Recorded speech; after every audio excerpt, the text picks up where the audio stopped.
Well, hey everybody, welcome to AOPA's Don't Get Rusty, and this week we're doing Getting Comfortable with Airspace. I want to thank all of you for being here. Just really quick, if you have any questions during today's webinar, you'll see on your control panel the little bubble. It looks like a little cartoon bubble or something, so just make sure you click on that, type any questions, and make sure you hit send, and then we will be sure to try to get to your questions either during the webinar, or we're definitely going to stick around at the end and answer questions after we finish kind of our content. So make sure you do that and let us know what's going on. I'm Chris Moser. I'm AOPA's Senior Director for Flight Training Education, and I work basically with flight schools and CFIs, doing a lot of curriculum type stuff. And joining me today is Pablo Morelia. Pablo. Hey, it's great to be back. I missed you guys. I missed all of you. So I'm Senior Director of Flight Training Technology, all the technology related stuff. Peanuts, Paul. I'm eating peanuts. First question of the day. We should get a prize for that question. That's quick.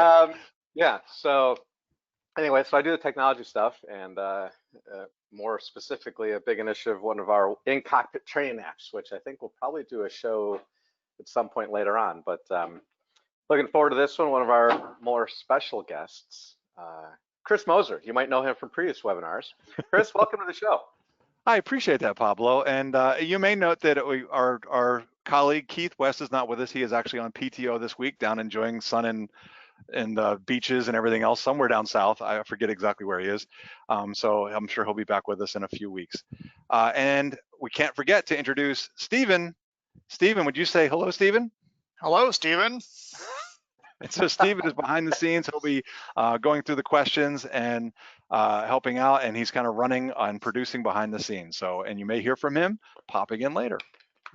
All right, so today what we're doing is getting comfortable with airspace, and really what the goal for this one is to kind of do a little bit of a review of some airspace basics, but our real goal is to get the practical. What are some tips that we have gone through in flying and things that we think might be helpful to you? So we're not going to cover every little detail of airspace, but we're going to cover some of the larger airspaces and try to give some practical tips on either how to remember, for example, weather minimums, how to operate comfortably when you're working with ATC or even without ATC. We'll talk a little bit about non-towered patterns, just some notes that we came up with.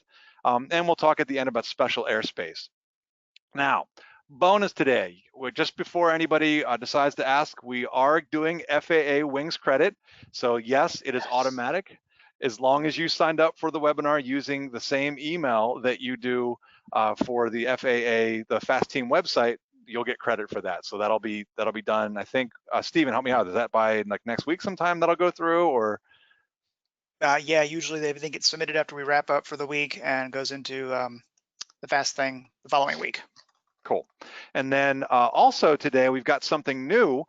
If you participate on the AOPA app on the phone, the Pilot Passport program, you can get a July webinar badge. You'll notice it's a custom badge. It even says "Don't Get Rusty" on that. So if you stick around to the end, we will give you the code and we'll talk a little bit more about that program. But that's on the AOPA app on your phone. What do you think, right? That's great. I believe there are some points that you get too. So just wait till the end to get to that. You go on vacation for 2 weeks and look what happens. My God. it's all changing. So let's go ahead and get started with our first poll. And so Stephen, if you would roll the poll. And what we want to do is we want to find out a little bit more about how comfortable are you when dealing with airspace. So we've got the range from no big deal all the way down to what the heck's airspace. So how are you with that, Pablo? What do you feel about that stuff? Yeah, that's a great question. So I'm probably more in the get the bird in the air. Let's fly this thing. Get some flight following. They'll let me know what's up. That's so you just launch and hopefully something alerts you. Is that how you kind of work? That's what my floor flight's for. No, I mean, it's one of those things, right? It's for the most part, in all honesty, I do a lot of cross country, as we know from previous webinars. That previous episode. One of those things. I do flight following on the longer flights just because they do help, and I know you're going to talk about it later. But MOAs, restricted area, anything like that, right? It's all good because usually they get ahead of you on that. But I other than Bravos, none of this stuff bothers me. Charlie, Delta, Tursas, who cares? I'll talk to anybody at any time. Very good. Hey, can we see the results there on the poll, Stephen? There we go. So look at that. So overall, it's kind of what I suspected. Only when Pablo, your answer, not very popular, but definitely only when dealing with unfamiliar airspace, which is hopefully what we'll hit on some today. And I see a few very confident and just a couple there a little less fuzzy. So I'm probably about the same as the rest of you guys too, is it's like, if it's unfamiliar, it's a little scary at first. So let's go ahead and we'll jump into this so we can go ahead and get the poll out. Good. What I wanted to do first was just do, and I'm not going to go into a lot of detail here because I'm assuming most of the listeners here are already somewhat familiar. They're relatively active flying and just kind of staying current. So we're just going to do a quick overview of the airspace system. And I wanted to show you some tips. The biggest thing coming is I really wanted to show you hopefully an easier way to remember the weather minimums and just a slightly easier way for the practical part of that. This Airspace at a Glance card, by the way, is in our handout section. I have a handout with links to all these things, almost everything in the webinar, and I'll point those out as we go along. So make sure you check that out. The link will get you right to that one. So just to get started with the Airspace at a Glance, you can see here just the typical, it's our controlled class Bravo, Charlie, Delta for the airports, and we'll definitely talk about each of those and hitting some of those tips. Of course, the class Bravo being your classic upside down wedding cake to the, I think it looks like a mushroom class C airspace, and then class Delta, all towered airports. You'll notice the class Echo that surrounds pretty much everything else, and then your class Golf on the ground. And of course, if you're flying IFR class Alpha up above 18,000, although most of our GA pilots probably are not going that high because that's pretty darn high up. You need pressurization for that or some sort of oxygen. So that's available. But what I wanted to show is on the Airspace at a Glance card, if you had a physical one and flipped it over, or if you have the electronic, you would see this. And the deal here is I can remember doing my private and trying to remember like a chart just like this one, trying to remember all those cloud clearance requirements and remember, how am I going to remember all of that, right? Yeah. And even then, how practical is it? Now, this card is really useful, I find, when it talks about equipment requirements, although it's missing ADS-B, so we need to get an updated version of that, I just noticed.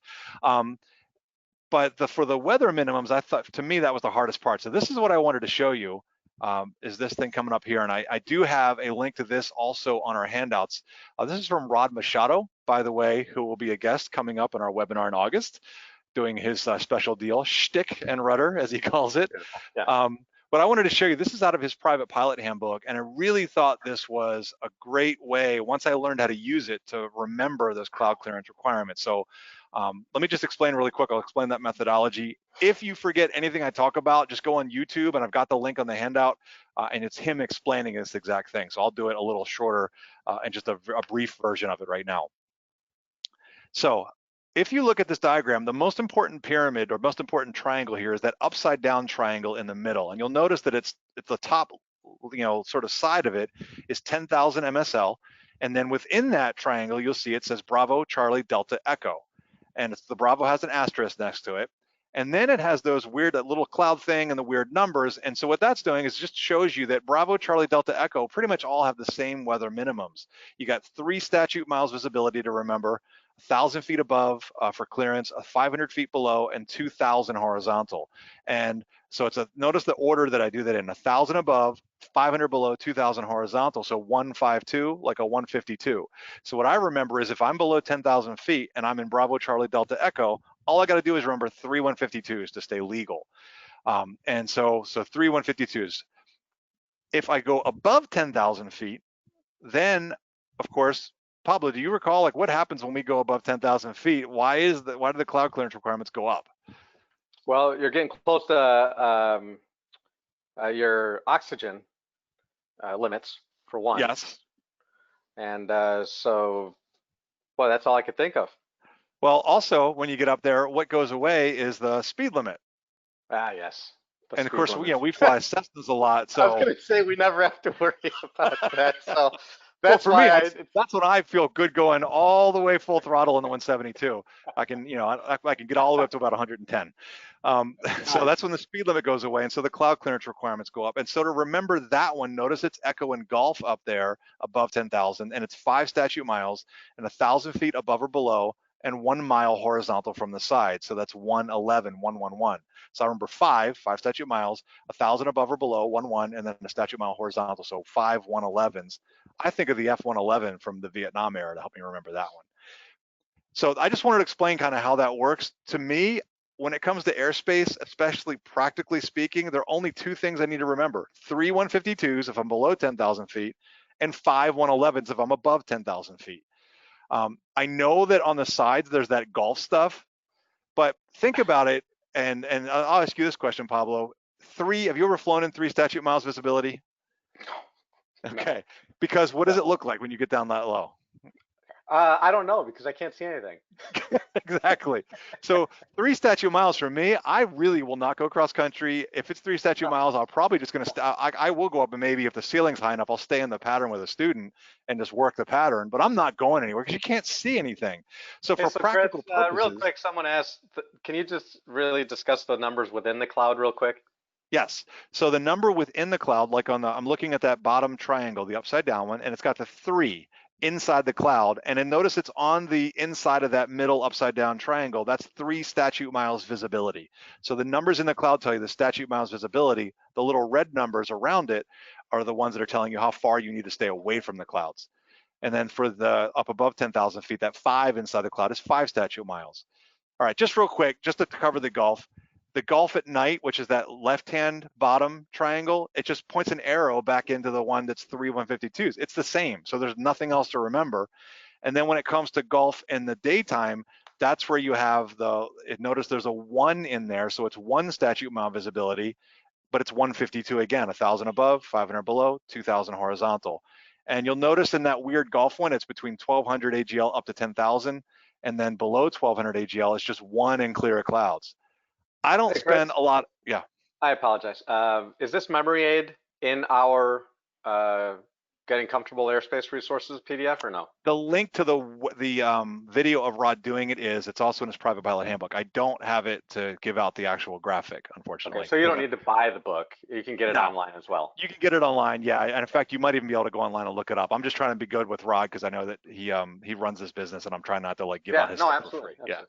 So he was very kind to let us use it for this kind of stuff. So for the Gulf, because it's 1 statute mile, if you won't fly in 3 statute miles, Pablo, imagine what 1 looks like, right? It's like at Frederick, you couldn't see the end of the runway. Yeah. And I'm going to take off VFR. So for me, 1 is irrelevant. Like if you're going to go study for a flight review, you might use this to help you, but I don't even worry about 1 when it comes to flying VFR because it's just crazy. The only thing that we'll talk about later that I might use that 1 in clear clouds if you're below 1,200 AGL, that 1 in clear cloud is maybe if there's like that errant cloud that's sitting over the airport and everything else is clear of VFR, I could use that to go into the airport saying, hey, I'm in Gulf and I'm 1 in clear clouds. But other than that, if it's the prevailing conditions, no way. You should be probably going IFR for that. All right. So I hope that that's helpful. I know I did that relatively quickly. I just didn't want to spend a ton of time on it, but if you go and check out that YouTube video that I have the link for in our resources, Rod will explain that again, and you can watch it however many times you like. But I find this way easier when you go to study for a flight review. To me, I don't even like think about it anymore. I just visualize this in my head, and that's how I remember it. All right, do we have any questions about it, Pablo, that I should hit before we move on? Some people were just asking where to get it, how to get it. They're sending out links and stuff, but another one is just take a screenshot of it. Didn't even think of that. I could pause for a moment. And there we go. There we go. All right. So let's go ahead and let's get moving on. We're going to get into some of the practical tips. This hopefully was a practical tip to remember how to memorize or remember your cloud clearance requirements. Hey, so real quick, someone did say if the time of day has anything to do with this. For example, he was asking if Class C during the day is also 1 mile visibility. No, so for Class C, for the Bravo Charlie Delta Echo, they're the same day or night.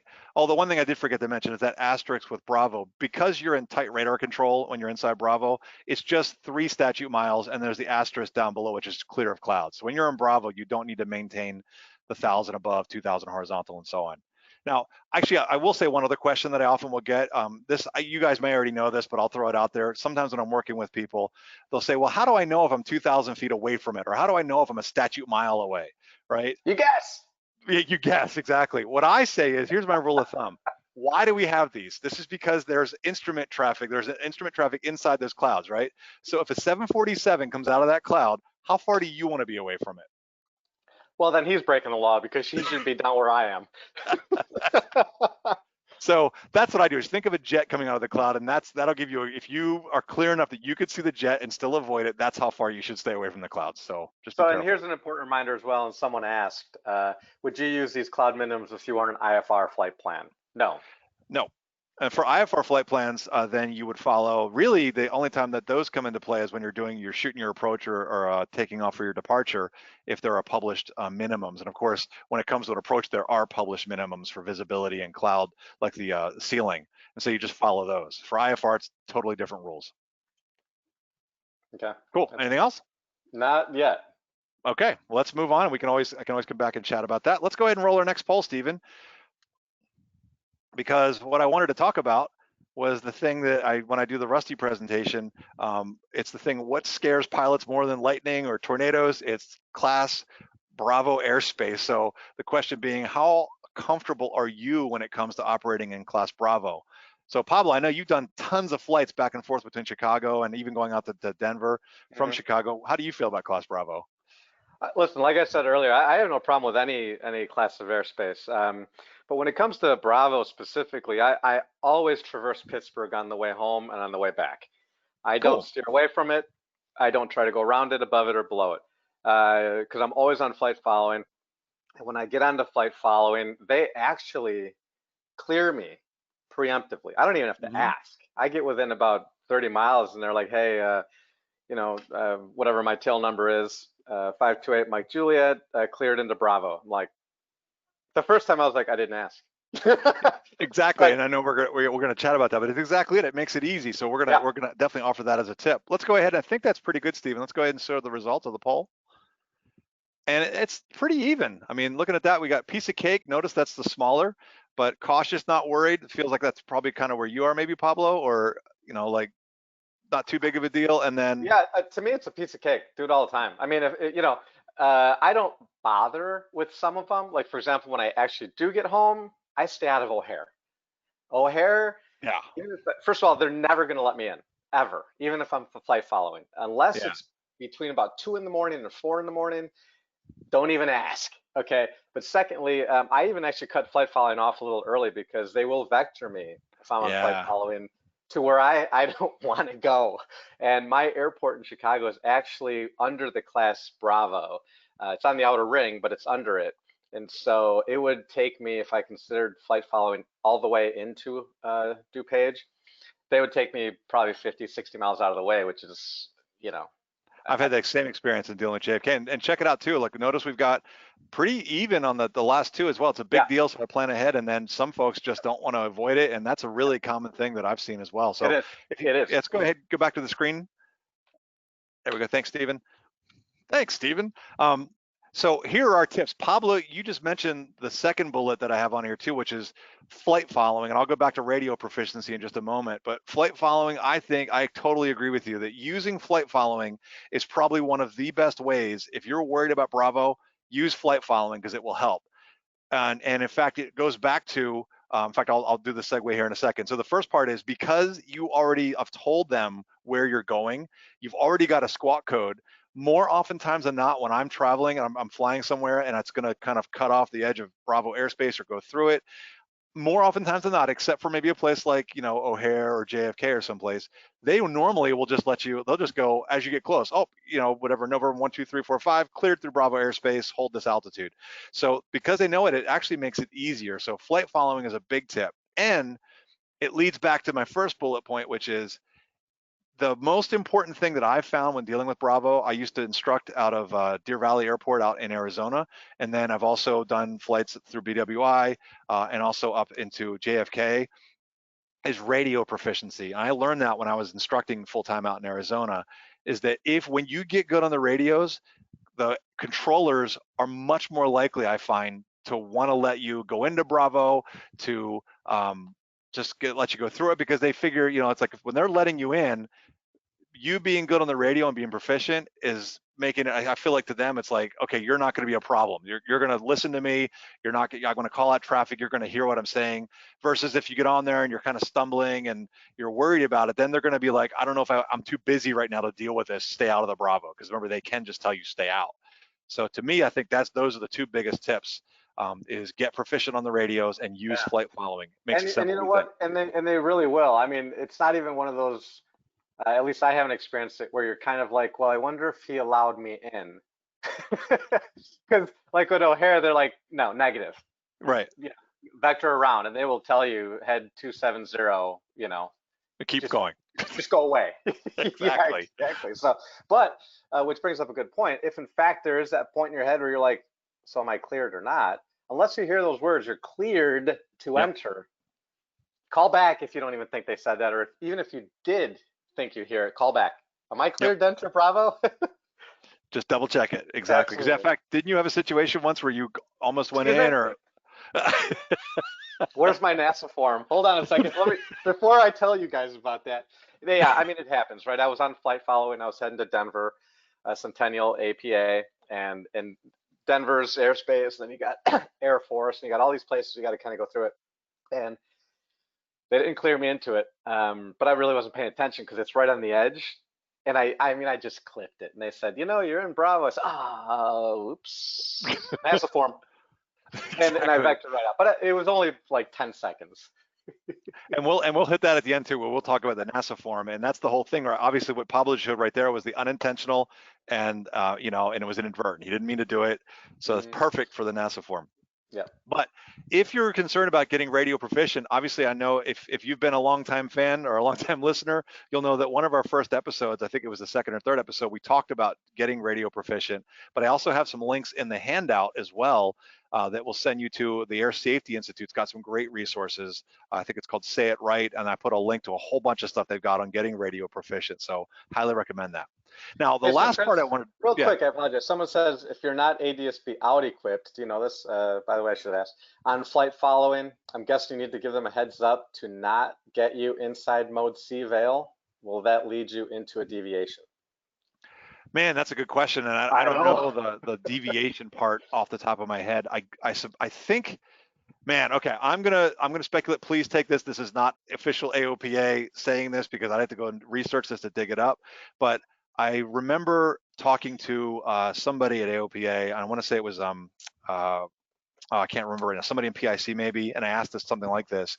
I think you can get permission just like you can without not having a radio to go in there. So you could ask, I don't have ADSB, can I enter? You could potentially arrange that with them ahead of time.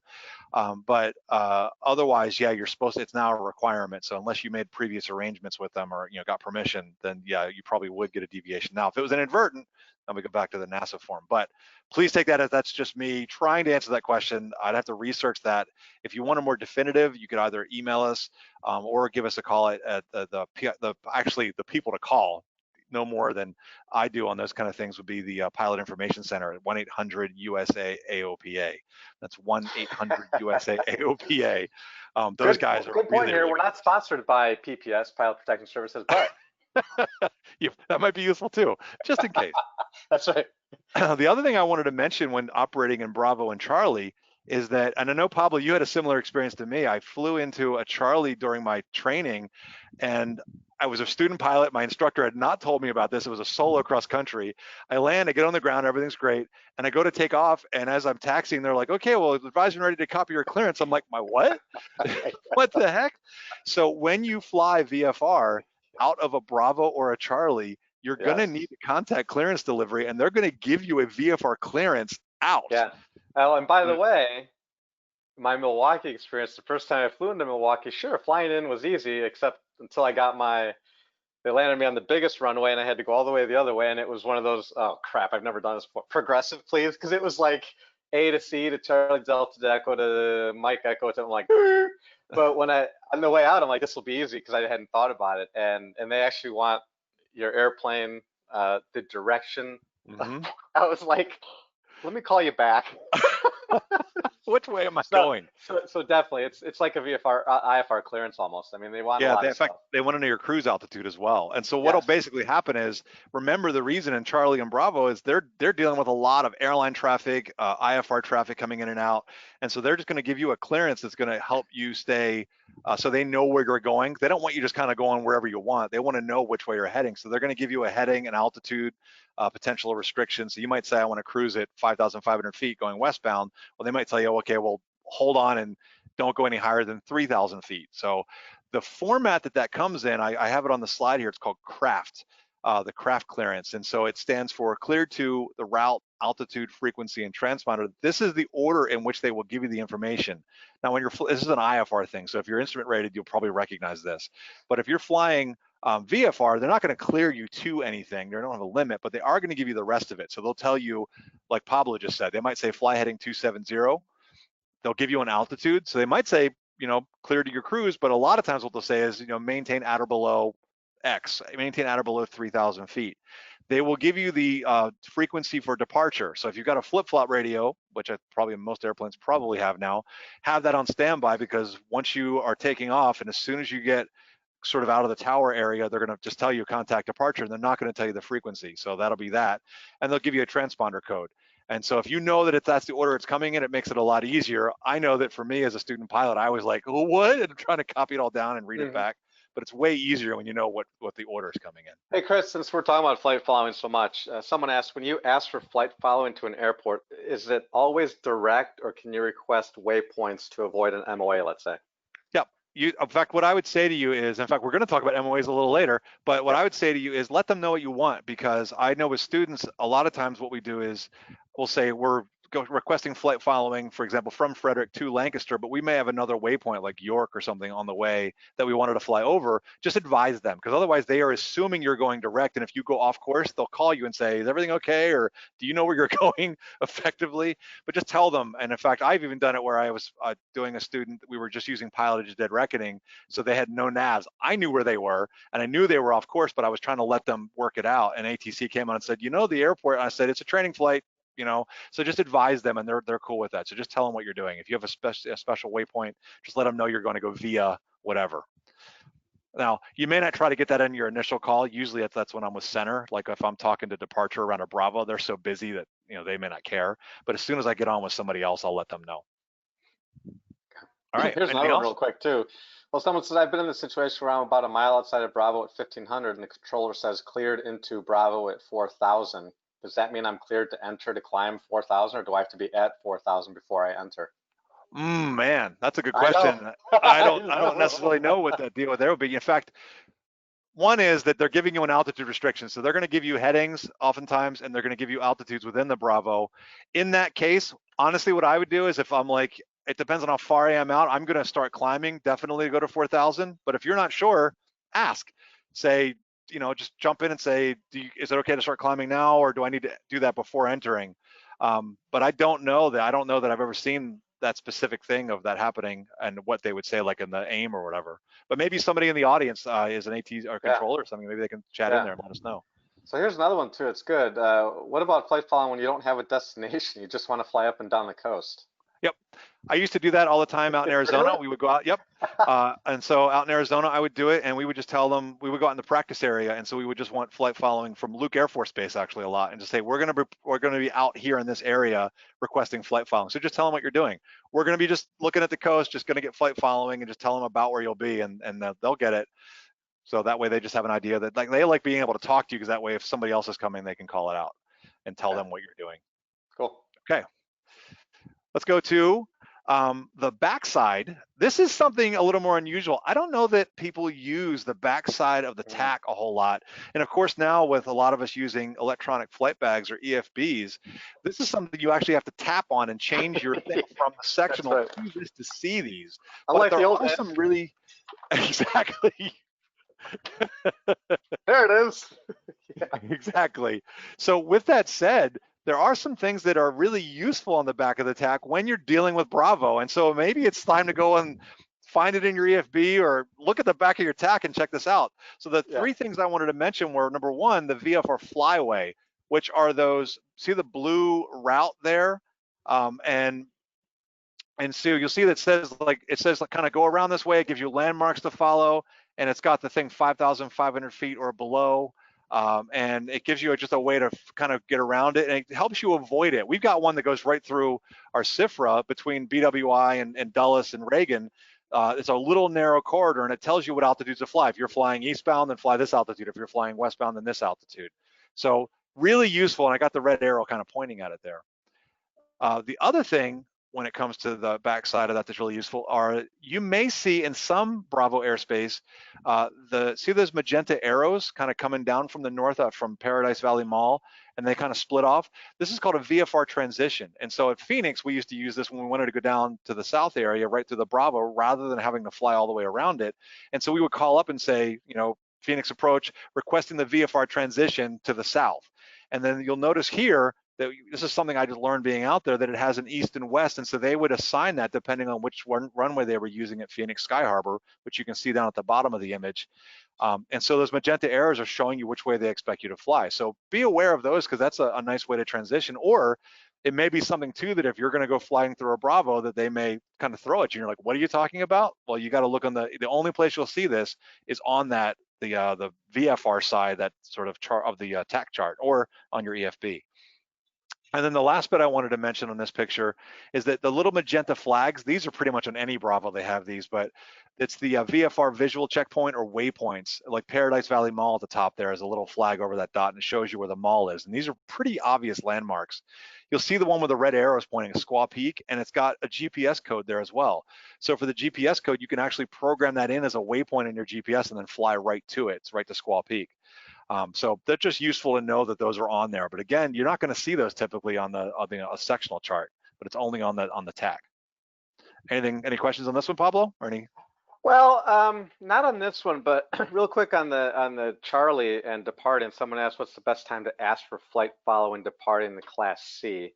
So personally, I think those are two separate questions, because I just answered someone as well that asked about when in general.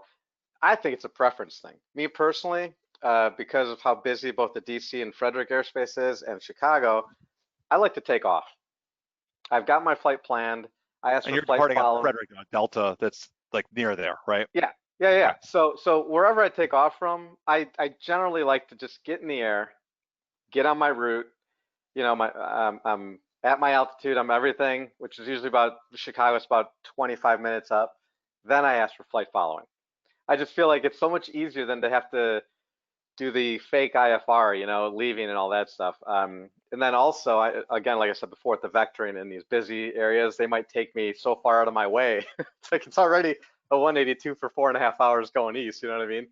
And then same thing when I leave Frederick, same thing. I get up in the air, I get over those mountains, I get all normalized, everything is where I want it to be. Then I call flight following. You could do it from the ground. When you leave Class C, they ask if you want it. Yep. To me, it's preference.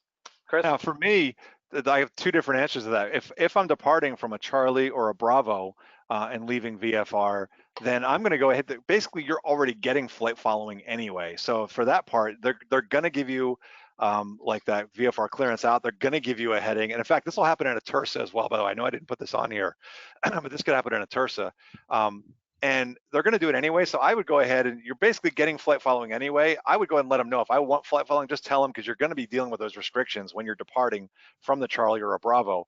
But like what Pablo's talking about, if I'm leaving out of a Delta, you're right. I normally don't ask for it from the Delta on the ground, but I'll wait, I'll get up and cruise. And then once I'm in cruise, then, I've got my checklist done, I've got it leaned or whatever, then I go ahead and call, because it's like the whole idea of aviate, navigate, communicate. Yeah. And so that's one of the last things I worry about. So we might have to do a flight following webinar. I got another question, so we'll try to take care of this one too, is on what frequency? And there is no frequency. You just, like in Chicago, I call Chicago Center. Well, there's an answer to this one. But you know what I'm saying though? I mean, it's not like you have to look up you don't have to look that up. I mean, it's usually where you're at. Yeah. So I guess like for Frederick, for instance, you need to know the frequency for Potomac approach. Yeah. Right, or departure. Yeah. And so it's like, I think it's 125.52 or something like that. And so the way you can look that up is look in the old AFD, is still in my head, the chart supplement, or look in your EFB, and it'll tell you the departure frequency for that airport. So that's usually who you call. The other thing I found is if you're not sure, just ask tower, like ask ground before you go, hey, can you tell me the departure frequency for Potomac or whomever? And that seems to work out. I was gonna tease and say like 121.5 works for me every time. Get all kinds of attention. But yeah, don't do that. Don't do that. Yeah. Hey, so real quick, one, and I'll say this will be the last flight following one. Someone says, are you automatically cleared for Class D and C since you're in communication with ATC?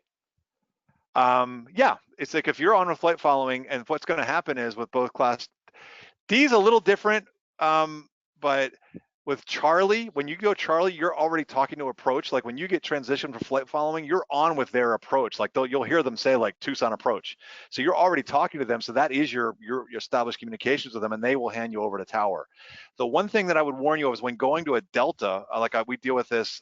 We have a TERS up in Harrisburg, and there's deltas, and so you're talking to Harrisburg approach, and then they'll hand you over to tower. I try to be a little careful of not entering the Delta airspace until I have switched over to tower. And if you're worried, I just ask them, hey, can I go ahead and contact tower now? So with the Delta, it depends, right? It's like it's a different entity. It's not like the controllers are right there with the tower guys. It's two different places. So plus, they're pretty low on the class Delta for altitudes. I mean, a lot of time you could just get up a couple hundred feet and go over it anyway. This is true too, yeah. But I'm talking about like if I'm going into that airport though. Oh, yeah. Well, actually, every time when I've done that as well in other areas that I've flown to, they'll just tell me, flight following, cancel, squawk 1200, contact. Yeah. And that clearly you have not established communication at that point. You need to call them before you enter. Right. Yeah. All right, so here's a good one based on the flyways and byways. Someone says, if flying VFR Fly Way, do you need to report to tower or flying their airspace or into their airspace? Your example with Falcon Field. And I think that's one of the things that, and correct me if I'm wrong, I'm going to guess on this one because I think this is why. That's why they created Flyway, so you don't have to. Exactly. And you'll notice, for example, that those flyways, if you look at the Bravo shelf, I'm looking where the arrow is. It's like the Bravo there is a shelf where the arrow is pointing at 6,000 feet. The one next to it's at 6,000 feet, and the flyways at 5,500 or below. So the flyways are a way you don't have to report. It's a way for you to go around the Bravo airspace the way that they recommend, and you don't have to talk to anybody. So again, it's like it depends. Like we used to, when I was operating out there, we would fly from the different airports, and we would do what called the Valley Hop, and we would jump around from all these deltas that surrounded it. And so we wouldn't talk to Bravo because we were just going to the next tower, because you can see they're really close together. So you can do it without that, or you can call and get flight following and then just ask, hey, can I get into the Bravo? So gosh, I said it was the last one. I got to do one more, Chris, because it's actually pretty good. And I think that's why people are on here, to get these kind of right. And if they're asking so much, flight following is obviously important. Yeah. When you're headed over to a new controller in flight following, do you need to check in? Now, personally, yeah, because they tell me to. They'll tell me call, blah, blah, blah. And it's almost like IFR. And especially flying to Colorado, I mean, it's the same person sometimes too.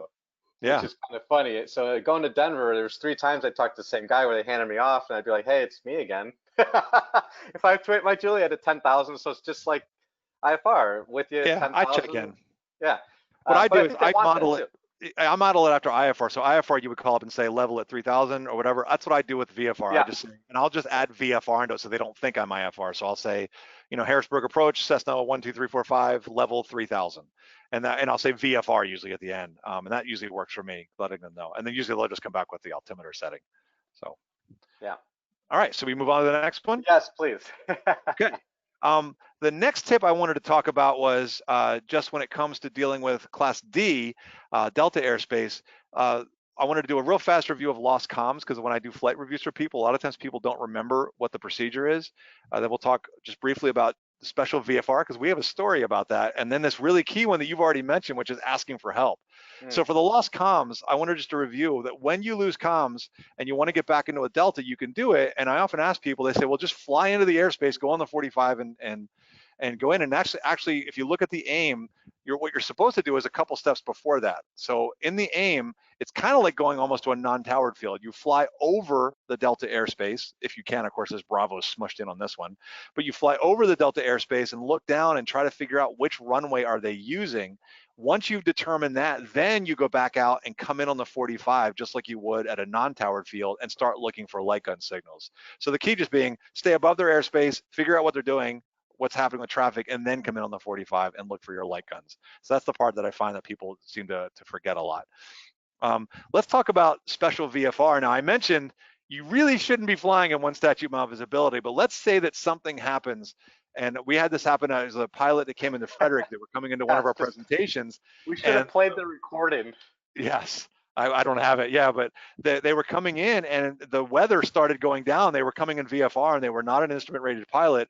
And so they were, the weather was kind of decaying or whatever. And so they said, hey, they called the tower and said, hey, I'm VFR.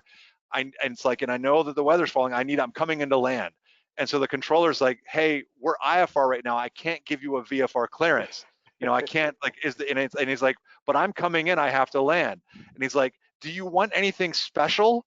And the guy was like, no, I'm just coming into land. And what he was trying to like hint at was like, you have to request, I want a special VFR clearance, which allows you to then fly in one statute mile visibility and clear clouds just to get you on the ground. Of course, the other thing he could have done was declare an emergency. Unfortunately, this gentleman did neither. He did not request a special, even though the controller was trying to help him out. He did not declare an emergency, and he ended up, I think he got violated because he came into because he came in VFR into IFR conditions. So, or IMC conditions. So yeah, just be aware of that. Don't forget your special VFR clearance. If you want more details, check it out on 91-157. I put it there for your reference. Now, the other part I would say when it comes to dealing with airspace overall, whether it's Delta, Bravo, Charlie, whatever, is if you are not sure, ask for help. And Pablo mentioned this. He mentioned the part where going on the ground and asking for a progressive taxi. I give you a quick example here. I was coming into Frederick. It was when I was first back to the East Coast, and I was coming into Frederick, and it was really hazy, and I could not see the airport. And so they had, I'm coming in VFR, and so I was kind of just like, well, I've got to descend down out of my cruise because I got to get down to pattern altitude, but I really couldn't see it yet. But I was already talking to them, and they cleared me for doing a base or whatever. And I was like, I was really just nervous about it. And I ended up just kind of descending, and I saw, I could see it on the GPS. So I flew in anyway. And I was like, thinking back on it after that flight, reflecting, I was like, that was really not the smartest thing that I could have done. And so I thought about it some. I'm like, what I should have done was I should have stayed higher until I could see the airport. But then I was worried, like, am I going to descend on the pattern? So that said, I followed up and I actually talked to some of the guys in the tower, and I said, here's my situation. This is what happened to me. I said, would it have been okay if I just stayed high and then said, once I see the airport, descend down? And then you know what they said? Totally. They said, yes, just tell us what you're doing. So I can't see the airport. It's kind of hazy. And then once you see the airport, then we'll work with you to figure out how to get you in. So don't be afraid to ask for help. And I know you've had the same situation you said at Milwaukee with Progressive, right? Oh man, that was to this day the single most complex taxiing I've ever had to do. Well, I'm sitting there battling with all the big guys, and actually, I had just got my certificate, and I quite literally went through almost all of my training. I had wake turbulence. They took me out over the lake, like 5 miles at like 1,500 feet. I'm like, and I'm telling you, I'm not following the coastline. I'm going over the lake. No, and it was just one thing after the other. And I had to actually ask, can I turn back now? I was like 5 miles over the lake. I'm like, come on, man, it's 1,500 feet. So progressive taxi, because there's probably 15 turns, crossing a runway, crossing 2 runways, only crossing the first, and I was fairly new still. I'm just like, oh my God. And then taking off. But even that at an unfamiliar airport, whether you're experienced or not, ask. Oh, yeah, absolutely. Yeah, that was fun. I think that's the biggest thing I've learned with experience is just not being afraid, getting that confidence to just ask for help. Exactly. And I've asked controllers, multiple controllers from different towers too. I'm like, is it a pain in the butt when we ask for a progressive? And they said, hands down, they all said no. Please ask. It's a much bigger pain in the butt when you go onto an active runway or you go the wrong way and you screw up my whole flow. They'd much rather you just ask for help. So don't be afraid to do that. All right, what I wanted to do is just talk really quick about. Chris, sorry. So a lot of people have asked about the handout. Yes, it's over in the. Is there questions about the handout itself or where to get it? How to get it. So if you look on your control panel, the GoToWebinar, there should be a little drop down there that says handouts, and I see a little number 1 there, and then you should be able to click on it and download it. It's a PDF. So hopefully they can find it. If for some reason you can't find it, then maybe just email us at FT Initiative. That's Flight Training Initiative, FT Initiative at AOPA. But try to get it there, right there on the thing. You should be able to find it, and let us know if you can't, and we'll see what we can do. So, all right. What I wanted to do is talk about just really quick. Here is your non-towered airport, your standard entry. I think we all know the deal with going out and doing a 45 teardrop, but here's something new just to be aware of when it comes to operating at a non-towered field is that there's an advisory circular, which I have a link to it in the handout as well, but there is what's called a midfield crosswind entry. And so whether you're comfortable with doing this or not, you should just be aware that other people may. And the way that this one works is if you're coming from the opposite side of the pattern, and it says, if it's not congested with traffic, the advisory circular and the pilot's handbook now has this in it. It says you can fly at pattern altitude right over the center of the runway and just turn on the downwind. So just be aware that that is an option, or that other people may be doing it. So don't just look on the 45, but also be scanning towards the runway to see if anybody might be doing this. They clearly say though on the FAA stuff, like if it's busy, you shouldn't be doing this. But if it's not busy, here's an option that people may be exercising. So I just wanted to make you aware of that. All right. Now, here's something with when it comes to doing, yeah, right? So I don't know if everybody's aware of this, but if you're using, I'm using ForeFlight here as an example, but I'm sure that Garmin Pilot and all the other EFBs probably have something like this. But in ForeFlight, for example, if you're using this, you'll notice I put a flight plan in here of Deer Valley, KDVT, to Scottsdale, KSDL. And then as long as I put it in my flight plan, you'll see there's a procedure button that I've highlighted in red over there on the right-hand side.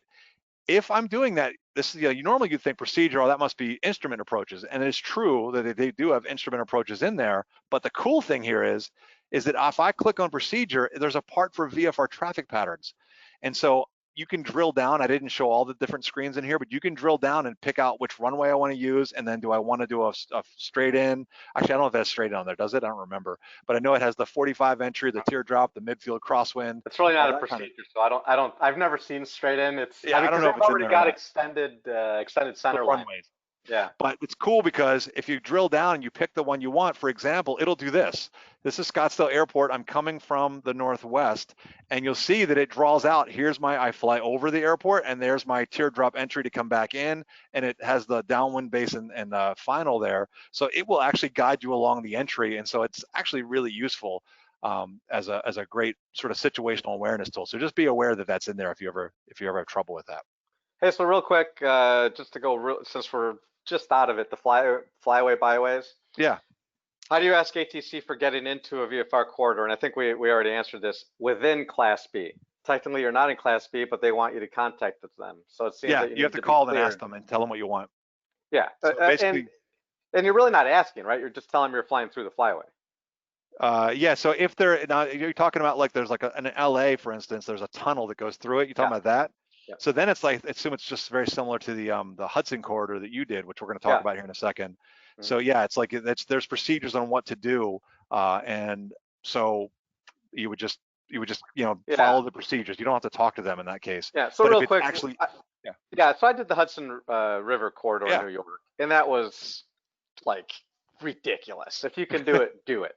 It's really, really intimidating though before you do it, because you're reading on it and there's a super long thing of do this, do that, do this, do this, altitudes, call outs.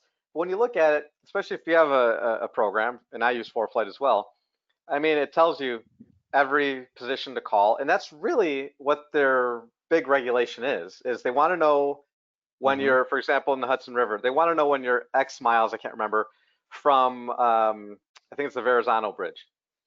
Okay, cool.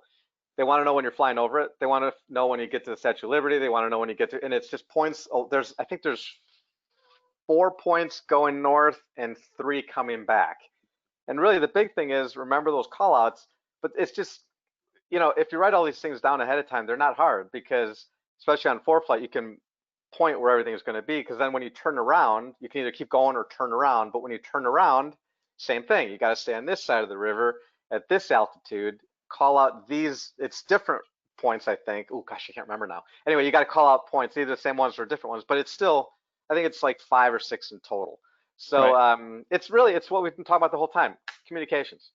And the other part that, as much as you tease that you don't, it's planning ahead. So really when you're, especially when you're going someplace, especially when you're going someplace. This is different though, Chris. This is different, man. These kind of things you do have to plan ahead. I mean, they're pretty specific. And just to clarify too, on the other part that we mentioned, I mentioned those arrows that I showed, the magenta arrows, when it comes to the transition route. You're in the Bravo, so you do need to get a clearance for that. And you're just I'm requesting the VFR transition. And then you want to make sure you understand which one. Like for example, in Phoenix, it's the east or the west. And again, if in doubt, don't be afraid to ask, although you might want to talk to some local pilots just because you want to try to avoid the frequency thing. But if in doubt, ask. Always clarify is what I always say. Yep. All right, I'm going to go ahead and we're going to not do that next poll just to move on here. Okay. Let's just go right into special airspace. And in fact, this is what Pablo was just talking about, which is the special flight rules areas that you'll see. He was talking about the one in New York, the Hudson River corridor. Of course, there's the one in DC. We've got probably the biggest one. There's one in Grand Canyon. I think there's one in LA. So when you see that blue, sort of that blue line with the big squares, the blue squares on it, you know you're dealing with a special flight rules area. And in fact, there's even some information written on the chart there. Make sure when you're going that way that you think ahead and find out whatever the course is. Most of these come with an online course of some sort that will give you the information. So don't go entering them unless you've gotten the briefing or have done the training. Like for example, the DC one and the New York one both have online courses, and the DC one you have to print out a little certificate, proving that you took it. And so you're aware. But the other thing we'll say to you, and I think you'll probably back me up on this, is I know when I first came back to the East Coast, because I was out in Arizona for a while, that I was worried about flying into the CIFRA because it's like seems scary. So I took the course, and then I just had to kind of like sort of buckle down. I'm like, I'm going to go do this. And when I did it, it was so easy. It was just super simple, and they make it seems harder from what you're reading, but it is really not that bad. It was just like going into Bravo. It's very, very simple. So when it comes to that, how about your experience with the Hudson River? Same deal? I mean, it's totally that. It's like I said, at first when I read it, I'm like, oh God, but I just made a list of the places I had to call out. That's it. And it's not like it's every 2 seconds, right? I mean, there's a speed limit, there's all these kind of things, but a lot of stuff you don't have to worry about other than altitude and positional radio calls. That's it. Simple. Because they don't respond, it's just a call. Because it's for the other traffic, not for ATC. That's the key. So that's the deal. So just follow the procedures and do it, and it's really not so bad. Yeah. Do be aware of Grand Canyon. Grand Canyon's got special rules when it comes to it. It's for the tours and everything else. So really find out what the deal is there. And there's some weird winds and stuff. So that's one. It's a sort of a special deal. But just get the briefing and find out. And then once you get the briefing and understand it, usually they're not that bad. The other part I wanted just to mention, we're not going to go into a big thing on TFRs. I think a lot of us are aware of temporary flight restrictions. The only thing I wanted to point out here, though, is that on the chart, this is relatively new in the past year or two, or maybe 2 or 3 years. But just in case, a lot of folks don't seem to know that. See that magenta diamond there, where it's a stadium in the little inset picture? We know that there are these automatic TFRs that pop up whenever we have like a major league game or some big event going on. If it's of stadiums with 30,000 seats or more, and anyway, then it's a TFR pops up and it's 3 nautical miles out, 3,000 feet high. And so just be aware that those magenta diamonds, they'll show up. That helps you identify where the stadiums are. And remember, ATC does not keep track of the game schedules. They don't know. I have noticed in the EFBs like ForeFlight and that kind of stuff, they will often show it and they'll have like the general game schedule. But again, if it were to go into overtime or into extra innings or whatever, it may not reflect that. So it's up to you to be responsible. So use those to help you avoid the stadiums. Just be careful of that. Then this one, Pablo, I thought I would this is like we're on our second to last slide here. I know we're getting close to our end time, so we'll see if we can just wrap this up. But MOAs, the big thing with MOAs, military operations areas, I've heard folks ask me a number of times, are you allowed to fly into them if they're hot, right? Because sometimes I've heard like down south, sometimes ATC tells you can't. Regulatory speaking, you are allowed to fly in them even when they're being used. The question becomes, is that smart? Right? Because if it's active, they're doing Top Gun stuff in there, practicing dogfighting and everything else. I find get on flight following and find out what's going on. And if you can avoid it, maybe go around it, and maybe you can give your experience. But if you have to go through it, at least be on flight following because the military is talking to them too, and that way they can help coordinate you not getting in trouble. What's your experience just been on that? Yeah. I typically when I'm of course longer distance stuff flight following, they often tell me clear through whatever the MOA is, if cleared. And I've had both. I've had where they clear me, and I've had ones where they just send me around it. I don't even ask. I say, cool. Often, though, for my long flight planning, I do try to go around them because I have enough. It's not like I'm going 100 miles. I'm going 600 miles. So it's point A to B, and so if there's one right in the middle, I can easily from a longer distance go around it. You know what I mean? So I'll have that planned out a lot of times, especially on the really big ones, because I figure if they don't let me in at the last moment, that's going to suck. That's going to be a bigger. The point being, if you really have to go into it, you are allowed to. Yes. But is it smart? it's about using that good judgment. Is that smart? Yeah. So yeah, just be aware because it's not a restricted area. But again, if they're doing all kinds of crazy stuff, you probably want to avoid that. So, Yeah. And the other part I wanted to mention here too is that on that same theme is you'll see the gray lines on the VFR chart. I know they're magenta here, it's just from the graphic that we have, but they're gray lines and they'll say things like VR 208 or IR 275 or so on. These are military training routes and they will either be down low or up high, and you can actually tell by the number. If the number is 3 digits or less, they're 1,500 feet AGL or higher. It's kind of weird, the lower number means higher. And if they're 4 digits, 4 numerals, I should say, then they're down below 1,500. But here's the key point of these, is that the military, they're not just on that line. They could be up to 5 miles on either side of it. They're often doing like really fast, maybe up to 500 knots. I've talked to military pilots, so don't fly along them, avoid them. And if you have to cross one, cross at a 90-degree angle and really be vigilant. If you go into the resources, there's a course that we have called Know Before You Go from the Air Safety Institute, and there's a video on there. I think it's an F-15 that almost hits a Bonanza that flies right in front of them. So you just got to be really vigilant about that and just avoid these military training routes. And the last bit, Pablo's favorite, the NASA form. So Yes. if you have any trouble previous to any of these things that we've talked about or something else, don't forget, you've got this NASA form that you can fill out. Of course, it's anonymous. And it's as long as it was just like Pablo's experience with that Bravo, as long as it was unintentional and it wasn't, and there are 2 exceptions, it wasn't criminal or an accident, because criminal or an accident, even if you put it in there, that's going to go to the proper authorities with your identification. But it will be anonymous as long as it was unintentional and you didn't mean to do it. And you're not doing it every flight. Exactly. And then the other part is, of course, what the advantage of that is that you get sort of a get out of jail free card that, as long as you report it within 10 days of the incident, or when you know that it was potentially a violation. The FAA actually has relaxed a little bit on that. So it's like, say, for example, you did something, you had no idea you did it, and then you get some kind of report from ATC saying, hey, you did this. You actually have 10 days from that point, or from when you should have known that you did it, the FAA says, but you got 10 days to send that in. The biggest thing that the AOPA says is like, if something comes up like this, if it was just a small little error and it wasn't criminal, and all that kind of stuff wasn't criminal or an accident, then go ahead and put it in. If there was a criminal thing or an accident that happens, then you want to contact an attorney before you do anything. And in fact, that's where we could mention, if you aren't a member, you might consider Pilot Protection Services that could help you out with that, because they will help. But yeah, and the other thing that and then I put this information, there's a lot of information on an article I stuck in the resources on the handout. And there's an article from AOPA, and it says that you don't ever, if the FAA comes knocking, asking about something that happened, do not give them the report. You can show them the strip of the confirmation that you submitted one, but don't give them the actual report, because now you just gave them evidence that they can use against you. So just be aware. Okay. Just to wrap things up, resources, Air Safety Institute's great stuff, the FAST team. If you really found that you were like, oh my gosh, I don't remember a lot of this stuff, maybe consider taking Rusty Pilots. AOPA Pilot Protection Services is something that I mentioned, and the handout is there. I know we're going to do some questions here in a second, but I just wanted to mention, for those of you that are doing the AOPA Pilot Passport or are using our app, you can get a special badge today using this code. And at first I was like, why all these numbers and letters? But it's actually not so bad. It's Don't Get Rusty, DGR, web. So it's Don't Get Rusty webinar, so WEB. And then it's the month and the year, 07-2020. So not so bad. You get 1,000 points. And Stephen, did you want to mention anything about this while we're talking about this?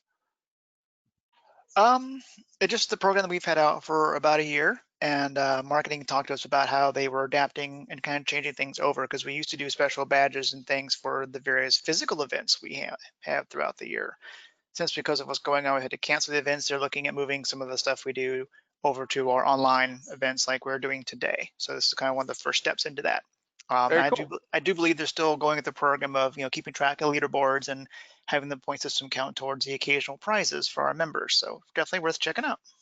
Cool. And then the 1,000 points, I know you mentioned too, that the points as you build up, occasionally our marketing department gives out some prizes. So there is a point to the points other than just getting points. And so you might enjoy that. And then what I want to do is, I know we're at the official end of our hour here. So let me just, I will put this code back up momentarily, and we are going to still take time for questions if there are any. But let me just make a note here. This is the official end of the webinar. We will stick around and answer questions. So the next episode, we have a special thing coming up. We are going to be part of the virtual air venture. There's a link to it on the handout as well. You go look up there. I think it's called Virtual Expo, EAA Virtual Expo. So on July 25th, don't get rusty. We'll be doing 1:30 to 3 on July 25th. I believe it's a Saturday, and Keith will be doing 60 seconds to a perfect landing. So that should be a good one. And then our next regular episode will be August 13th at noon Eastern time. So notice the other one was Central time, by the way. And that's Rod Machado is going to be with us doing his shtick and rudder. So that should be a lot of fun as well. All right. I will go back here as the code. I can go back and forth if people ask, but do we have any questions, Pablo? Well, there was one question on this code. Where do you enter it? I have no idea. So, actually, Stephen, do you want to take that one on the? Because I know you actually have been playing around with it. What is Passport?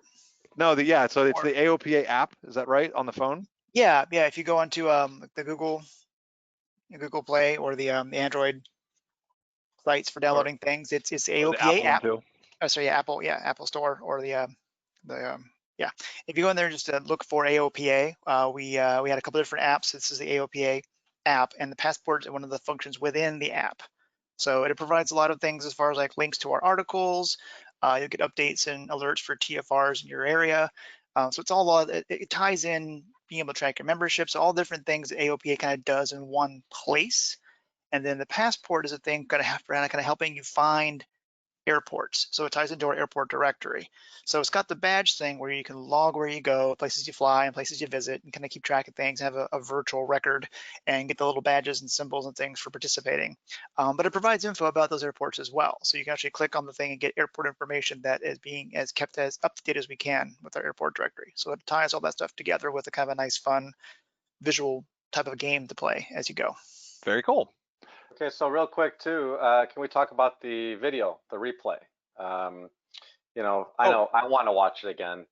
We got to really hone this craft. That's right. We do work on it. We do. It's serious business here. That's right. So we've had several questions again here at the end. Some people got cut off, came in late or whatever. So maybe Stephen, if you want to mention it again, but I know that these are recorded, they're replayed. And high level, they're on YouTube and AOPA. So Stephen, take it from there if you got anything else. Yes, correct. Usually within the next 24 hours or so, we'll get this uploaded, convert over to our YouTube channel, the AOPA Live channel, when we have our own playlist for the Don't Get Rusty series. Those do also get posted on the AOPA website, so you can watch them in both places. And we'll typically have an email that'll go out here a few days later that has links to all of that as well for everybody who was registered. Okay, we're still getting when do we enter the code. So maybe we should. Go ahead. Yeah. The other thing I'll say, in fact, let me go back to this one slide. I don't know that it shows any better, but the other thing that I can offer, it says AOPA Pilot Passport app, and you put it in. What I would say to you is, if you're having difficulty, get the code down, and then honestly, the folks that deal with this stuff all the time is our Pilot Information Center. So give them a call at 1-800 USA AOPA, because they actually have a technical team there that does this stuff too, and they'll know exactly. They literally, I used to work in the Pilot Information Center. They will walk you through this kind of stuff and help you get the app and then get this stuff put in. So just jot down the code maybe, and if you're still having difficulty with that, if you wouldn't mind, give them a call there, and then maybe what we can do in the future is see if we can find a handout or something, or something we could put out. All right, any other questions there, Pablo? Oh, we got tons of questions. Well, there's a lot of people asking and they're like, I still don't have an answer, or I'm asking again. I know we've got, this is, every week we get so many questions, so we got to try to prioritize, so that they fit where they are. So I apologize if we haven't gotten there yet, but we're getting there. So let's start with this one since it's still on my screen. Somebody asked, where is it? Gosh, actually it was on my screen, but it's not. All right. I'll get to it because it is in here, but let's go to some of these other ones, and I'll get to the submarine one, okay, Captain Jim? I will, I promise. In order to plan a flight over airports in Delta, Charlie, and Bravo, how high must you plan or ask for in order to avoid being routed away around their airspace? So if you want to fly over Delta, Charlie, or Bravo, right, and you don't want to get routed away, it's like I assume you're on the flight following at that point. Yeah, they don't say it, but Yeah, for Delta, I've never had that happen. In fact, most of the time, if you're well above pattern altitude, Delta just lets you fly right through it. I mean, it's usually just seriously, Well, the Deltas they go ahead. don't have to let you. You could just fly over it. I mean, it's listed there, Yeah. 3,200 at or And above. there's You can fly nothing, at I've never 35. been routed around a Delta. So if you were if you Never. aren't flight following, you're up higher, don't even worry about it. I would say that's not a worry. Um, for Charlie and Bravo, like I have to say, I don't have typically the altitudes I'm flying, I'm not usually flying above 10,000 feet, which is what most of the Bravo shelves are. Um, and you got to figure that over the top of the Bravo, that's where all the jets are popping out on their way to Alpha. So yeah, you might get routed around depending on where the traffic is in that case. So the biggest thing is talk to them and see. I don't know that there's because legally what you could do, and I'm not recommending this, but it's like if you weren't on with flight following, and even flight following is more of a recommended thing, if you're not in Bravo airspace, you can just fly over it, just stay out of it. But again, that's not necessarily smart when it comes to Bravo. Charlie, I tend to find that again, I've never been routed around Charlie when it comes to it. They're usually a little more laid back. But again, the same with Charlie, you've got airliners popping out of the top of it. So talk to them and tell them what you want. And maybe that way you can plan ahead and maybe go to one side if they're having departures out of one end that's an issue of why they want to route you. But yeah, I don't know that there's a specific altitude. There's an answer to that one. Yeah, and I think that's why those the sectionals are as they are, right? I mean, they tell you what the altitudes are. I mean, Yeah, I know for the you're allowed most to part, fly right over them if you want. well, I can't get high enough over them usually to fly Right. over that space. So Yeah, I for generally Bravo. Yeah. I'll fly under one of the shelves if I really, you know what I mean? If it really takes me out of the way, I'll fly under them. But I know in Chicago, one of them is like 1,000 feet over the city. Like, uh, And the other thing, let me reiterate here too, is that I did a flight. I took a colleague of ours, and we went up to visit a school up in New York on Long Island. And so the radio proficiency thing, I really cannot say that enough too, is that because I know that my colleague, he was really shocked that JFK let us fly right through the Bravo over the airport and under our way because it was the direct route to where we were going. And he was blown away. And it's like, for me, I was really in my mind, I was going back to my experience flying around Phoenix, which is that confidence on the radio. It's like, and by being confident, because New York airspace is crazy busy, but by being confident, they know, oh, you can handle this and you're not going to be a pain in the butt. They'll often give you things. So that might be a factor too, is it's like if your radio skills, if you're a little nervous about it, work on that. That might help with it too. You'll get more out of them. all right, so here it is. I want to answer the captain. I've kept him waiting long enough. Is this While the submarine? yeah, while flying near Kings Base submarine base, a nuclear sub was coming into port on the surface. Should I treat this as prohibited airspace? The space over the sub. Well, there's no, I don't think there's a TFR. That's right. I know it's like, is it a moving nuclear power plant? They don't want you to hover. I mean, Yeah, the reg that comes to my mind is the yeah. one about 500 feet above person's property or vehicles, all that kind of stuff, right? Yep. But yeah, I would use caution. I mean, and 500 feet's pretty darn low. I mean, you're like helicopter altitude.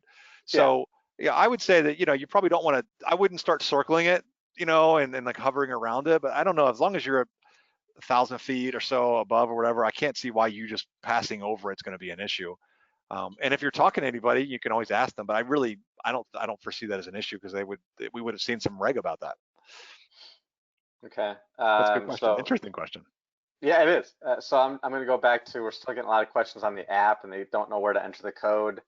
And if you're on a PC, how do you enter this code into the app and stuff like that?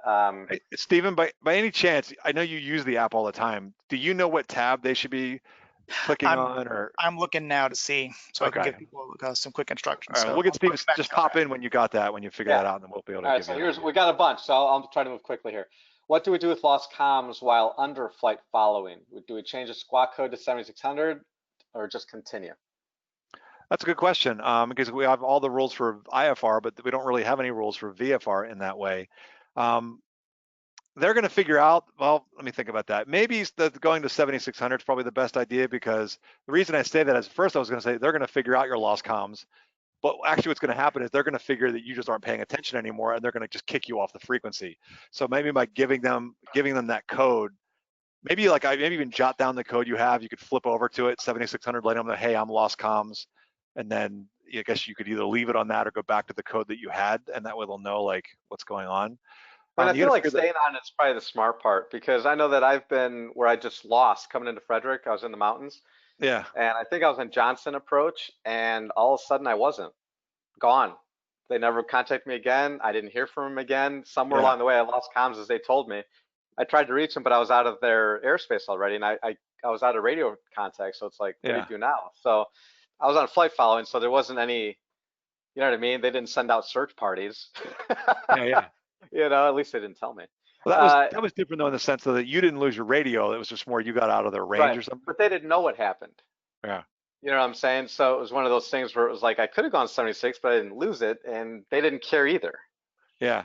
But Now, then if I I imagine had, did you pick up the next frequency though and call them and say, hey, I I'm did. here? Or, I yeah. did. Yeah. So the difference there is like, if you actually lost your, I agree with you. That's probably the best thing to do if it was just I'm out of range. But if my radio actually goes dead or something's wrong with it, then that's where I might want to let them know like, hey, my radios aren't working, and give them a heads up so maybe they could pass it along as I go. I don't know. That's a Okay. good one. Again, we don't have a Yeah. textbook answer for that one.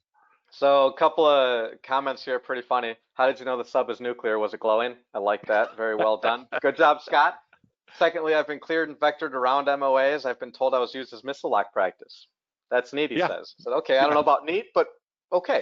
Uh, That's so why, if by you're the way, I carry flares and aluminum foil with me just to avoid that kind of stuff. That's So, right. So if you're heading straight into a non-controlled airport, can you overfly the airport at pattern altitude to enter the traffic pattern? Chris, you're going to love this. okay, a non-towered field. That's Do we right. fly over at pattern altitude to what? To check out the pattern? Yeah, I did. No. No, I please. thought it's something similar to that response. No, don't do that because now you're potentially flying into, there could be a cub out there with a radio. So That's what right. you definitely want to do is that, of course, the rule, just a reminder, is 500 feet above the highest pattern altitude. So, and the reason I say that is because not everyone only has a single pattern altitude. So for airplane, singles might be 1,000 feet AGL, but they might have a multi-pattern that's That's 1,500 right. or a jet pattern that's 2,000. Yep. So if that's the case, look it up, find out what the highest pattern is, go 500 feet above that, then fly over the field. Because Yeah. otherwise you're creating a traffic hazard. So please don't Yeah. do that. Absolutely. So for VFR takeoff, if you already told ATC your intended direction of departure, but they don't say on course approved or mention any direction when given your clearance for takeoff, can you still turn on course? Okay, so this is, I guess the details, I'm assuming that we're talking about like a VFR clearance, like at a Bravo or a Charlie, and they have not given you a heading. And so you're just taking off and they don't say proceed on course. I would probably hold runway heading and ask, is it okay to turn on course? Yeah. Because again, think of the whole purpose of what's going on is they're trying to help keep you out of the way of IFR traffic, and you just turning whatever way you want is potentially causing a traffic hazard. So Yeah. that's what I would And say. it's funny because a lot of these questions really come down to the one thing that we've said over and over again, which is communications. Yeah. If you're not sure, even if you're sure, just call and ask. They don't care. They prefer that than Chris Moser, please, or I'm sorry, 528 Mike Juliet. Do you have a pen? Yeah, we have a phone number for you to call. Oh no, I don't have Hold a on, pen. No, I'm gonna fill out my NASA form really quick. that's right. I don't have a pen. Squawk off. Dive, Uh, dive. That's right. Okay. Someone had asked, there were several of these actually during our conversation about special VFR. Yeah. And in particular, they're asking about sport pilots. Can they do that? And the answer is no, you're not authorized under 61.315. Yep, there you go. Good. So, Look at that, they're already on okay. top of it. Well, These guys I'd are like, good. We got a good crowd, I know. yeah, they're really good. Okay, on the crossover runway and enter 45, what would you say on Unicom? Please give an example. Thank you. So let's read that again. So the crossover, the So midfield if you're crosswind. crossing over the runway, entering onto 45. All right. So what I like to do, and it gets a little wordy, but if I'm doing, and what we're talking about here, just to clarify, is that I'm flying over the field, setting up to do my teardrop to come back in on the 45. So what I say is, I'll use Carroll County because we fly over there a lot. So I'll say Carroll County traffic, Cessna 65659er is overflying the field from west to east, and I'll be coming back in on setting up for the 45 entry, Carroll County. So it's a little long. But what I'm trying to do is just be clear about it, and if it's really busy, I might just say I'm going from west to east at this altitude, and then once I get on the other side, then I'll do my 45, and then I'll just start calling the 45 entry. So the biggest thing is let them know where you are, and and if it's not too busy, let them know what you're planning on, setting up for the 45. Oh, and the runway too, like setting up one way setting up 45 runway 16. You're right, Chris, a little wordy. Let's move on. It's a little wordy, I know, it is. How far away should you get from the runway for teardrop entry? That's a great question. So one of the things here is I think they say at least, I want to say I don't know if there's actually a reg that says this or even in the AIM, but I think it says, I'd say at least 2 miles away, because 1 mile, honestly, like if we're flying the pattern, we're normally within about a half mile of the runway. So 1 mile is kind of tight. I would say go out about 2 miles. The biggest tip I would say here is that when you're going out to set up to come back in, is I found do not start descending until you can turn back around and see the airport. Because what I found is when I start going out and then I descend down on my turn, I often turn back in on the 45 and I can't see the airport anymore because I'm too low and I'm 2 miles out and I can't see it. So go out, turn, and then make sure you identify the airport, then start descending. And that's why I go 2 miles out so I can descend while still seeing the airport. So that's my recommendation, is about 2 miles out. And you'll see what that ForeFlight, that does something similar, but not too close, because otherwise you're descending on the pattern and somebody might be out there wide doing 747 patterns.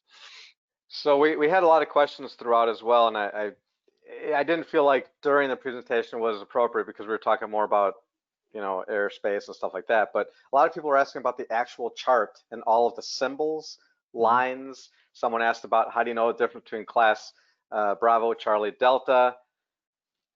Those are big questions, man. So Gotcha. Someone actually said, look at the Aeronautical Chart Users Guide from December of 19, and this will help clarify that. So other than that, Chris? Thing I would absolutely, my first thought was the Aeronautical Chart Users Guide, but the other part is if you're someone who's a little bit rusty on airspace and you're looking for that, I cannot recommend enough going to 2 different sources that we have at AOPA. One is the Air Safety Institute, and I have the link on there that has something for, I think it's under flight planning. It has airspace stuff. It's an online course called Know Before You Go. It will walk you through all the types of airspace. It's got interactive videos. It's really, really good. I can't recommend that enough. Know Before You Go from the Air Safety Institute. The other thing I would, recommend is our Rusty Pilots course. We have Rusty Pilots online or Rusty Pilots webinars right now. That's a great way to do it too. But Know Before You Go, if you need a deep dive into airspace, that's the place to go, is check out that course. Okay, this one came up a lot even after we covered it. So maybe just to be safe, let's cover it again. Flyways, byways within class Bravo. How do you get in? So now the flyways are ones that keep you clear of the Bravo. So there's no getting in, and that's those blue kind of wide arrows they've drawn around it.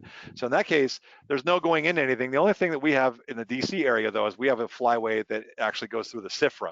So you need a CIFRA flight plan to go through that, but that keeps you out of the Bravo. So there's no worries with Bravo. You're not even going into Bravo as long as you stay at the altitudes that they tell you to. When it comes to flying in, so you said flyway, byway, and what else? Just flyways and byways. Yeah. So the other thing, the magenta, little skinnier arrows, that's a VFR transition, and so that's different. You're going into the Bravo, so that's where you need a clearance. But for the flyways, those big fat blue arrows, no clearance needed. That's the whole point, is it's showing you how to get around them without having to talk to them. And I've used those a lot around the sort of the western side of DC. I'll kind of just peek down around through there. Okay. So someone's asking for an opinion. So at a non-towered airport, they were taught to announce their position using their N number. Now they're seeing people announce their position using their aircraft type and color. What is your opinion? Okay, and actually this even goes beyond opinion. I believe in the AIM it talks about you're supposed to use your N number, because it could be that, you know, for example, if I go into a pattern going, I'm in the white Cessna, that's not exactly the most, you know, because there's a lot of white Cessnas out there. It's like, you know, so you're supposed to use your N number, but if you're like, I'm in the yellow Cub or whatever, and you want to throw that in, you might say like 65, like instead, like what I normally say, I say Skyhawk, or I'll say Cessna, whatever. So you could go white Cessna 65659 or doing whatever if you want to throw that in, or yellow Cub November or whatever. So just in fact, I don't always do the November part, but well, just for fun though, the FAR's regulations, the AIM is not. No, it's not. Okay, but it is the recommended way of doing it. And in fact, I know that I had a conversation with a DPE about this, Jim Pittman. I don't know if you met him or not, but we were talking about this, and it was pretty clear, like you're supposed to be using your N number. And maybe a reg, I have to go and dig. I don't remember off the top of my head, but it was pretty clear in that with the conversation that I was very much convinced. And the stuff that he cited, he was like, yes, and I'm like, yep, I agree. N number needs to be there. Cool. Whew, we got many more. Those are the ones that I wrote down to ask. we've got a lot of this, a lot of thank yous. And by the way, I appreciate everybody who said thank you. Great webinar. I appreciate it. We do love this, and we could talk We do. airplanes all day. Maybe we should just have one like that, where we just sit here all day and talk to people. Once a month. Hey, so what are you talking about? Live Anyway, stream. that's right. And Noel, before you go, you got props for that one, kiddo. Good job. So, you know, a lot of other questions I think that don't pertain to specifically this one, and I apologize for not getting to it. Plus, we're at 12:20, so Central. Yeah. So we're long. We don't want to keep people. We know there was an hour that was allotted to this. So for this, I would say we are probably done with questions. Okay. Well, hey guys, again, just a quick reminder that we've got the pilot passport, and 1-800-USA-AOPA is a great resource to give a call. Don't forget, we got 60 seconds to a perfect landing coming up on July 25th at EAA. It's a different link, not the one that we use. That's right. And then August 13th, we're back to our normal place right here with Rob Machado. And so, yeah, guys, thanks so much for sticking around. This was a lot of fun, and looking forward to next time. Thanks, guys. I did get an update on the app real quick, everybody. Good. There was a bit of a delay in the development stuff for people on the app, so there is an update coming in about a week. So they're recommending everyone hang on to the codes. It'll still count once the update pushes to your devices. So hold on to it for now. You'll be able to redeem it later. Well, that explains a lot. Yeah. Yeah. All right. All right, you guys. Well, thanks so much, and hopefully we'll see you next time. Looking forward to it. Okay. Thanks.